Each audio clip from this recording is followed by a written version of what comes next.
Hello friends, welcome back to my channel Shivani lifestyle. তো এখন কটা বেজে গেছে জানো তো? এখন রাত 3টে বেজেছে। আমি কিন্তু পুরো সারা রাতই ঘুমাইনি, সোনামার জন্যই আমি ঘুমাতে পারিনি। তো রাত্রেবেলায় তো গুড নাইট বলেই রেখেছিলাম, আর তখন কিন্তু রাত 10টা বেজেছিল। তো তারপরে সোনামাকে কিন্তু তার আগে খাইয়ে দিয়েছিলাম। তো খাওয়ানোর পরে ঘুমিয়ে গেছিল। তারপরে জ্বরটা একটু কমেছিল জানো তো। তো তারপর থেকে মানে রাত 2টো থেকে জ্বর আবার স্টার্ট হয়েছে, মানে ভীষণ জ্বর উঠছে ধীরে ধীরে। তারপরে নার্সকে ডাকলাম। তো ডাকার পরে নার্স বললেন যে পুরো বডিটা এই ঠান্ডা জলে ধুয়ে দিতে আর এই ভিজা ন্যাকড়া করে জলপট্টি দিতে বলল। তো জলপটি দিতে দিতে সোনামা তেষ্টা পেয়েছে বলেছিল, তোকে খাবার জল দিয়েছিলাম। তো খাবার জল দেওয়ার সাথে সাথে বমি করে দিয়েছে। পুরো পাতনি বলো বেডশিট বলো সবগুলোতেই বমি পড়েছিল, প্লাস আমার বডিতেও বমি পড়েছিল। আমি কিন্তু পুরো ভিজা জামাটাই পরেছি। তো আমার এই প্যান্টেই বেশিরভাগটার বমি লেগেছিল। তো আমি বাথরুমে গিয়ে পরিষ্কার করে আর এই জামাটাই পরে নিয়েছি। আবার জামাও আনিনি, বেডশিট আনিনি। সোনামার জন্য ড্রেস এনেছিলাম, তোমাদের সঙ্গে তো শেয়ার করেছিলাম। তার জন্য ওকে চেঞ্জ করে দিয়েছি, ভীষণ শীত পাচ্ছে ওকে। সেই জন্য আবার এখানে সিস্টারকে বলে আর নতুন বেডশিট আর নতুন পাতনিটা নিয়ে সোনামাকে ঘুরিয়ে দিয়েছি। কিন্তু আমি সেই একটা জামাতেই আছি, কারণ আমি তো জামা আনিনি আর আমার মনেও নেই। বাড়ি থেকে জামা নিয়ে আসার জন্য ভীষণ তাড়াহুড়া করে যাই, আর ভীষণ তাড়াহুড়া করেই কিন্তু সোনামার কাছে আমাকে আসতে হয়। তো তার মধ্যে কোনটা ভুলে যাই, কোনটা মনে করে নিয়ে আসতে পারি। তো সেই জন্যই মনটা ভীষণ খারাপ লাগছে। সোনামার জ্বর আবার উঠেছে, প্লাস তার সাথে সাথে এতদিন বমি হয়েছিল না, আজকে রাত থেকে বমি হচ্ছে। একটুকুনি জল খেলেও বমি হচ্ছে। জানি না কি করব কি না করব, কিছুই বুঝে উঠতে পারছি না। ভীষণ মনটা খারাপ লাগছে ওর জন্য। সারা রাত ওর জন্য ঘুমাতে পারিনি, এরকম করে জলপট্টি দিতে হচ্ছে ওকে। আর না হলে ওর গলা শুকিয়ে যাচ্ছে, ওকে অল্প অল্প করে জল দিতে হচ্ছে মুখে।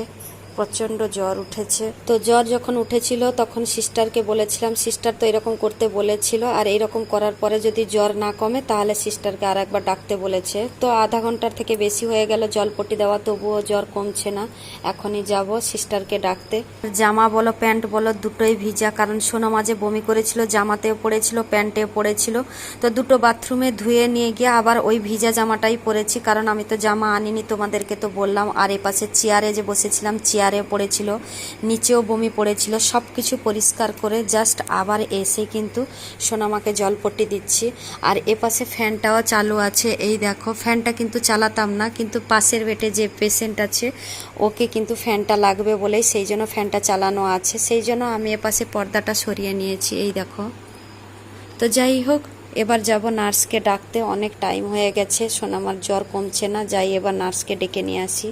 সিস্টারকে ডেকেছিলাম, এসে জ্বর দেখলো সোনামার, ভীষণ জ্বর উঠেছে। সেই জন্য আবার গ্লুকোজ দেওয়া শুরু করে দিয়েছে। এই দেখো গ্লুকোজটা চলছে, ওই ছোট বোতলে পুরোটা শেষ হলে আবার ডাকতে বলেছে সিস্টারকে। তো এ পাশে সোনামা কিন্তু ভীষণ কষ্ট পাচ্ছে, সেই জন্য ঘুম থেকে আবার উঠে পড়েছে। কেন জানো তো? আসলে চ্যানেলটা এখানে এই একটাই হাতে 3-4 দিন হয়ে গেছে গ্লুকোজ যাচ্ছে, তার সাথে সাথে ইঞ্জেকশনটাও যাচ্ছে। তো সেই জন্য প্রচণ্ড ওর যন্ত্রণা করছে। হাত বুলিয়ে দিচ্ছি সোনামার, তা সত্ত্বেও যন্ত্রণা করছে। সোনামা একটু কমেছে নাকি সেম সেই রকম যন্ত্রণা করছে? একটু কমেছে তো বাবা। এখানে পুরো দেওয়া আছে, দেখো পুরো দেওয়া আছে, কিন্তু যাচ্ছে, দেখেছো তো? একটা একটা ফোঁটা করে যাচ্ছে। আসলে 3-4 দিন হয়ে গেছে না, সেই জন্য কি এটাতে আর যেতে চাইছে না। গ্লুকোজ কিন্তু সোনামার আর যাচ্ছে না। এই দেখো হাতটা কত ফুলে গেছে, দেখেছো? হাতটা এখানে রেখেছিল, এখানে কিন্তু জামা ভিজে গেছে, গ্লুকোজটা কিন্তু আর যাচ্ছে না। কতটা পরিমাণ ফুলে গেছে দেখো, তার মানে গ্লুকোজটা এইখানেই থেকে গেছে। তো যাই ঝটপট করে নার্সকে ডেকে নিয়ে আসি। তো নার্সকে ডাকার পরে নার্স বললেন কি গ্লুকোজটা বন্ধ করে দিতে হবে, কারণ এ হাতে আর গ্লুকোজ যাবে না। তো সেই জন্য কি নার্স বন্ধ করে দিয়েছে গ্লুকোজ, এই দেখো।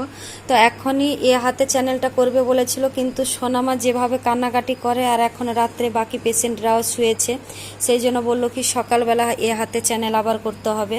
এ হাতে আর যাবে না বললো। যেই সকালবেলা হাতে চ্যানেল করবে বলেছে অমনিতেই সোনামার চিন্তা হয়ে গেছে। কেন বলো তো? সোনামাকে কিন্তু ইঞ্জেকশনে প্রচণ্ড ভয় লাগে, প্রচণ্ড ভয় লাগে। তোমাদেরকে বলে বোঝাতে পারবো না। এই যে চ্যানেলটা করতে হয়েছে হাতে অনেক কষ্ট করে কিন্তু করেছে। ভীষণ চিৎকার করছিল, ভীষণ চিৎকার করছিল। তো সেই জন্য কি সোনামা কান্নাকাটি করছিল আর বলছিল যে মা যখন আমি ঘুমিয়ে যাব তখনই বলবে তো সিস্টারকে এ হাতে চ্যানেলটা করে দিতে, তখন আমি জানতে পারবো না। আমি বললাম তখন আরও বেশি চিৎকার করবে, তার থেকে ভালো একটু সহ্য করে নেওয়া। তো সোনামা কান্নাকাটি করছিল, এখনও দেখো যেই মনে পড়েছে অমনিতেই এর মুখটা দেখো পুরো চেঞ্জ হয়ে গেছে। অনেক কষ্ট মষ্ট করে বুঝিয়ে সোনামাকে ঘুম পাড়িয়েছি, আমাকেও ঘুম পাচ্ছে। এখন কিন্তু ভোর 4:30 বেজে গেছে। তো 1 ঘন্টা আমিও শুয়ে পড়ি, ঘুম তো আসে না টেনশনের জন্য, তবুও একটু শুয়ে পড়ি। ফুল টায়ার্ড লাগছে, কারণ আজ 3-4 দিন হয়ে গেল, মানে দিন বলো রাত বলো সমান হয়ে গেছে আমার কাছে। রাত্রেবেলাও ঘুমাতে পারি না, দিনের বেলাও ঘুমাতে পারি না, ভীষণ কষ্ট লাগছে। হ্যালো ফ্রেন্ডস, গুড মর্নিং সবাইকে। তো এখন বাজে সকাল 7:30। তো আমি শুভ বলেই ব্লগটা রেখেছিলাম, তখনই কিন্তু শুতে পারিনি, কারণ আমার সোনামার জ্বর ধীরে ধীরে আরও বেড়েছিল, সেই জন্য আর শুতেও পারিনি। তো ওর কপালে জলপটি দিতে দিতে কখন সকাল হয়ে গেছে আমি নিজেই বুঝতে পারিনি। মাথাটা আমার ভীষণ যন্ত্রণা করছে। সোনামা আগে থেকে কিন্তু এখন আরও অসুস্থ হয়ে পড়েছে, কারণ আগে ওমিটিংটা ছিল না, শুধু জ্বরটা ছিল। কাল রাত থেকে শুধু ওমিটিং করছে, মানে রাত থেকে সকাল 7টা 7:30 অবধি যা 3-4টে বমি করে দিয়েছে। তো এখনও ডাক্তার আসেনি, শুধু নার্সরা দেখেছিলেন। ডাক্তারবাবু এলে ওর সঙ্গে ফাইনালি কথা বলবো যে কি হবে, কি করব না করব, ফাইনালি কথা বলবো। কারণ আজকে 3 দিন হয়ে গেল এখানে অ্যাডমিট আছে, মানে জ্বর যাচ্ছে আর আসছে, যাচ্ছে আর আসছে। সেই জন্যই পুরো ফাইনালভাবেই কথাটা বলবো। ডাক্তারবাবু শুধু আসারই অপেক্ষা। আর সোনামাকে ঘুম থেকে তুলে নিয়ে ওকে ফ্রেশ করিয়ে নিয়ে এসেছি, এই দেখো, দেখেছো? আর ওর হাতের চ্যানেলটাও খুলে দিয়েছে, দেখাও সোনামায়ের পাশে। ধীরে ধীরে ধীরে ধীরে হাতটা খুলে যাচ্ছে কীরকম দেখেছো, সেই জন্য কি নার্সকে ডেকে নিয়ে হাতের চ্যানেলটা খুলে দিয়েছি। এবার হাতে চ্যানেল করবে বলছে। আগে ডাক্তারবাবুর সঙ্গে কথাটা বলি ক্লিয়ার করে।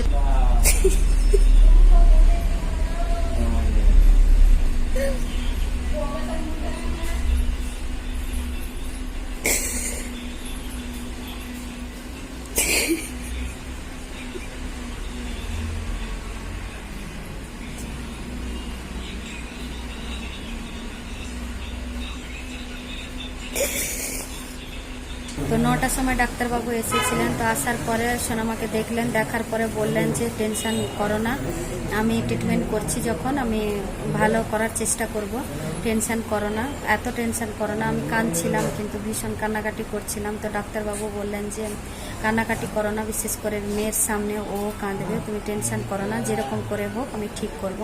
তো আলাদাভাবে ট্রিটমেন্ট করা শুরু করে দিয়েছে। তারপরে জ্বর যদি ভালো না হয় তাহলে আর একবার রক্ত নিয়ে আলাদা জায়গায় রিপোর্ট করাতে দেবে বলেছে। ডাক্তারবাবুর হাত দিয়ে ওই রিপোর্টটা আসবে। তো যাই হোক, সোনামাকে ইডলি খাওয়াতে বলেছিল, দোকান থেকে গিয়ে ইডলি নিয়ে এসে সোনামাকে খাইয়ে দিয়েছি। এই দেখো, এই 2টো ট্যাবলেট দিয়েছিল, এটা খাওয়ার পরে আধা করে দিতে বলেছে সকাল সন্ধ্যা, আর এটা 3বার দিতে বলেছে সারাদিনে খাওয়ার পরে। তো এই 2টো ওষুধ দিয়েছিল, দোকান থেকে গিয়ে ঝটপট করে ওষুধ নিয়ে এসে সোনামাকে খাইয়ে দিয়েছি। সোনামা এখন শুয়ে আছে, সকাল থেকে কিন্তু আর বমিটা হচ্ছে না, এইটা একটা ভালো খবর পাওয়া গেল। আবার একটা গ্লুকোজ দিয়েছে, তো গ্লুকোজটা চলছে এখনো। তো ডান হাতে আবার চ্যানেল করেছে। চুলকাচ্ছে কোথায়? এইটা চুলকাচ্ছে নি? ব্যথা না বাবা? হ্যাঁ, জ্বরটা একটু কমেছে। যাই হোক, ঠাকুরকে অসংখ্য ধন্যবাদ যে মেয়েটাকে আগের থেকে একটু সুস্থ করে দিয়েছে আজকে। আর কিন্তু সকাল থেকে আর বমি হচ্ছে না, তাই না সোনামা? সে ডাক্তারবাবু দেখে যাওয়ার পরে, ওষুধ দেওয়ার পরে আর বমি হচ্ছে না সোনামা? হ্যাঁ, আর বমি লাগছে না তো সোনামা? অল্প অল্প করেই জল খাওয়াচ্ছি, 1 গ্লাস করে ওকে জল খাওয়াচ্ছি না, কারণ বমি হয়ে যাবে। 1 গ্লাসই জল 3-4 বার করে ওকে খাওয়াতে হচ্ছে। এখন কটা বেজে গেছে জানো? এখন 10:30 কিংবা 11টা বাজতে যায়। এখন আমি নাস্তা করিনি, ওই সোনামার টেনশনে আমি বসেছিলাম। ওকে নাস্তা করে ওষুধ খাইয়ে জল খাইয়ে দিয়েছি। তো আমি এখন নাস্তা করব। একটা পার্সেল নিয়ে এসেছিলাম হোটেল থেকে। তো একটা পার্সেলের মধ্যে কিন্তু 3টা ইডলি থাকে। 3টা ইডলিতে সোনামাকে 2টো ইডলি খাইয়ে দিয়েছি, আর একটাই ইডলি আছে, ওইটাই আমি খাবো। দাঁড়াও, তোমাদেরকে দেখাচ্ছি। এই দেখো, ইডলির সঙ্গে সম্বর দিয়েছে, আর সঙ্গে নারিকেলের চাটনি দিয়েছে। সোনামাকে এটা থেকেও অল্প খাইয়েছি, আমার মনে নেই, অল্প খাইয়েছি, ও খেয়েছে। তো দুপুরবেলা আবার হোটেল থেকে পার্সেল কিনে নিয়ে আসবো, আর আজকে আর বাড়িতে যাব না। আর এপাশে সম্বরও দিয়েছিল, সম্বরটা এইটুকুনি আছে, ইডলিতে হয়ে যাবে। তো আমার এক পিসি বাস, আমার খেতে ইচ্ছে করছে না, খিদেও পাচ্ছে না, টাইম হয়ে গেছে এতগুলো কিন্তু খিদেও পাচ্ছে না। আজকে আর সোনামাকে ছেড়ে বাড়িতে যাইনি, হসপিটালে সোনামার সঙ্গে ছিলাম, তাই হোটেল থেকে পার্সেল নিয়ে এসেছি সোনামার আর আমার জন্য। তো পার্সেলের মধ্যে ছিল ভাত, আর এখানে উড়িকাড়ু মানে সিমের বীজ দিয়ে ভাজা, আর এখানে পাঁপড়, আর এপাশে আছে দেখো এই সম্বরটা দিয়েই কিন্তু ডাক্তারবাবু খেতে বলেছিলেন। এইটা হচ্ছে তিল সারু কানাডাতে বলে, আর এটা এমনি নর্মাল সম্বর দিয়েছে, তার সঙ্গে এপাশে দিয়েছে মজগি, মানে যেটাকে আমরা বাংলা ভাষায় ঘোল বলে থাকি। তো এখন গরমের সিজনে সেই জন্য ভাতের সঙ্গে ঘোলটাও দিয়েছে। সোনামা আসো, খাইয়ে দিয়ে আসো। সোনামা ঘুমিয়েছিল, তাকে তুলে দিলাম, আবার উঠে পড়ে সেদিকে চলে গেল শুতেই। দেখো আসো এদিকে, খাইয়ে দিই, তারপরে ওষুধ খেতে হবে। তো ওই তিল সারুটা পুরো ভাতে দিয়ে দিয়েছি, তিল সারু দিয়েই সোনামাকে খাওয়াবো, সঙ্গে একটু পাঁপড় দেবো। তাই না, সোনামার শরীর কিন্তু আগের থেকে একটু ভালো আছে মোটামুটি, শুনে একটু মনটা খুশিও লাগলো। জাস্ট খাওয়ানোর আগে হাত দিয়ে দেখেছিলাম, জ্বরটা কিন্তু পুরো ভালোভাবে ক্লিয়ার হয়েছে, পুরো চলে গেছে জ্বরটা। সোনামাকে খাইয়ে দিয়ে, ওষুধ খাইয়ে দিয়ে ঘুম পাড়িয়ে দিয়েছি। এই দেখো সোনামা ঘুমিয়ে গেছে। তো আমিও দুটো ভাত খেয়ে নিয়েছি, তারপরে ঘুম পাচ্ছে ভীষণ। আসলে 3 দিন 4 দিন হয়ে গেল একটা রাত ভালোভাবেও ঘুমাতে পারিনি, সোনামার শরীর অসুস্থর জন্য ভীষণই ঘুম পাচ্ছে। তো ভাবছি আমিও একটু শুয়ে পড়বো সোনামার সঙ্গে। তো আজকের ব্লগটা এই পর্যন্ত। তোমাদের যদি ভালো লেগে থাকে তাহলে তোমরা লাইক করবে, কমেন্ট করবে, শেয়ার করবে, সাবস্ক্রাইব অবশ্যই করবে। যারা আমার চ্যানেলে নতুন আছো প্লিজ তারা সাবস্ক্রাইব করে আমাকে সাপোর্ট করো। সবাই ভালো থেকো, সুস্থ থেকো। আবার কালকে নতুন একটা ব্লগ নিয়ে তোমাদের সামনে চলে আসবো। বাই।